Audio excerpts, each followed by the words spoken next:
Жемчужины зала французского искусства XVII века, произведение Клода Лорена, мастер, который родился во Франции в 1600 году в провинции, принадлежащей герцогу Ле Лорену, и таким образом Клод Жиле при рождении получил свое знаменитое прозвище Клод Лорен. Он был третьим или четвертым ребенком в семье, и первые навыки в искусстве получил от своего старшего брата, который занимался резьбой по скульптуре. Но уже в 13 лет Клод Лорен остается сиротой и вместе со своим родственником отправляется в Рим, где проведет всю свою оставшуюся жизнь за редкими перерывами до 1682 года. Нам мало известно о жизни художника, он не оставил никаких документов, дневников, но его пейзажи, проникнутые необыкновенным эмоциональным чувством, становятся как будто бы дневником внутренней жизни души художника. Для Клода Лорена Рим стал любимым местом жизни, местом пребывания. Он будет жить неподалеку от площади Испании и иногда меняя те дома, в которых он будет проживать, но сохраняя это место, любимое для него. И он станет воспринимать природу Италии как необыкновенное пространство, напоенное светом римской кампании, которое станет главным героем его произведений, но также еще как пространство, которое хранит богатейшую историю, связанную с античной цивилизацией, связанную с шедеврами, которые буквально окружали его на улицах древнего города. И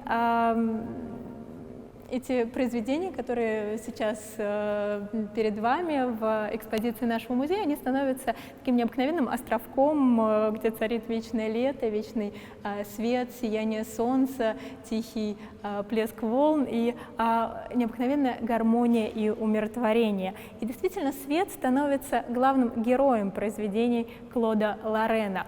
Одно из них — это произведение «Похищение Европы». Давайте рассмотрим его поближе. Свет, загораясь вдалеке на горизонте, распространяется по всему пейзажу, заливая его нежным сиянием и объединяя все части в единое целое. Вместе с лучами света взгляд зрителя совершает как будто путешествие по картине от переднего плана, где на зеленой траве мы видим какие-то стафажные фигуры, далее на холм, где пасутся фигурки лошадей, коров, коз, овечек, и отдыхает в очень умиротворенной позе пастух, взгляд которого устремлен так же, как и взгляд зрителя к горизонту в любовании этим сиянием. И дальше взгляд переходит на группы деревьев, которые обрамляют центральный план, как будто театральные кулисы, подчеркивая значимость происходящего в центре. И художник с помощью света и тени как будто режиссирует путешествие зрителя по картине, как будто разворачивая происходящее не только в пространстве пейзажа, но и во времени. И мы замечаем, что на переднем плане, удобно расположившись на берегу, у самой кромки воды, сидят девушки, они беседуют между собой, легкий бриз колышет их волосы, их платье, и, кажется, их внимание приковано к центру картины, и мы не сразу замечаем, что здесь на самом деле, согласно названию произведения «Похищение Европы», происходит история, мифологическая сцена о том, как бог Юпитер, влюбившись в прекрасную финикийскую царевну Европу, превращается в белого быка и похищает ее, чтобы увезти навсегда с родного берега. Но в интерпретации Клода Лорена эта сцена не кажется какой-то авантюрной, какой-то драматической, как это изображалось иногда другими художниками. Мы видим Европу спокойно расположившуюся на спине быка, улыбающуюся своим подругам, подругам, и их, ведущих быка, украшенного гирляндами цветов, к морскому побережью. Мифологические персонажи становятся частью этого прекрасного идиллического мира, который с помощью света, цвета, гармонии, сочетаний линий, форм создает в своем произведении художник.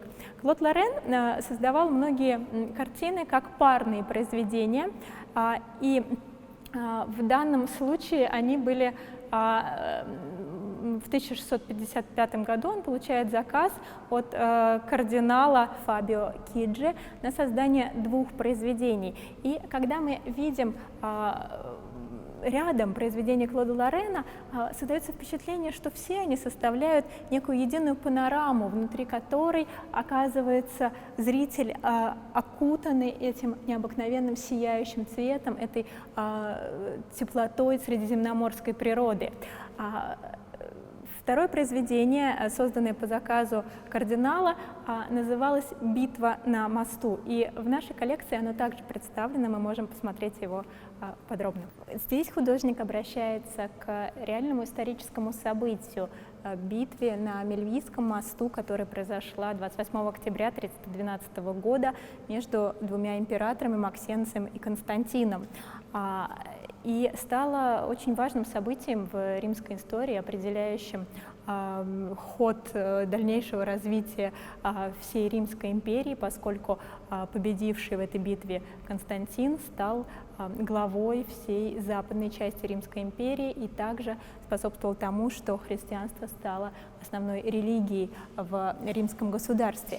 Однако для Клода Лорена это историческое событие становится лишь поводом, и мы едва можем разглядеть фигурки сражающихся героев на среднем плане, где в центре моста на конях восседают основные противники Максенций и Константин, головы которых увенчаны коронами. В пространстве пейзажа Клода Лорена они становятся лишь частью, лишь элементами, которые художник делает составляющими единой ткани своего произведения.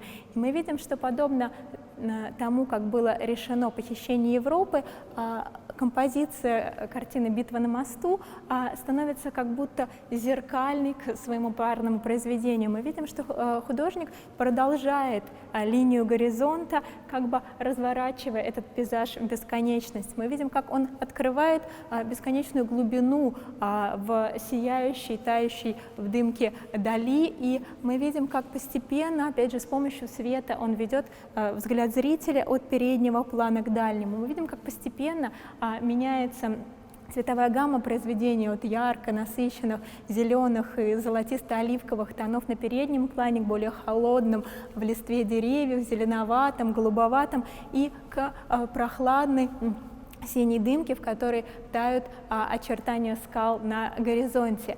Мы видим, что художник необыкновенно внимательно относится к передаче световоздушной среды. И если в «Похищении Европы» это было довольно тревожное состояние моря, когда мы видели, как волны накатывают на берег и на поверхность воды падает тень от деревьев, то здесь сияющее расцветное солнце заполняет пространство картины, и поверхность воды, покрытая то тут, то там возникающими лодочками рыбаков с белыми треугольниками парусов, кажется необыкновенно спокойной и умиротворенной. На переднем плане любимые персонажи Клода Лорена — это пастухи, их стада овец, коз и коров, которые становятся такой же частью этого пейзажа, как растения, камни, деревья.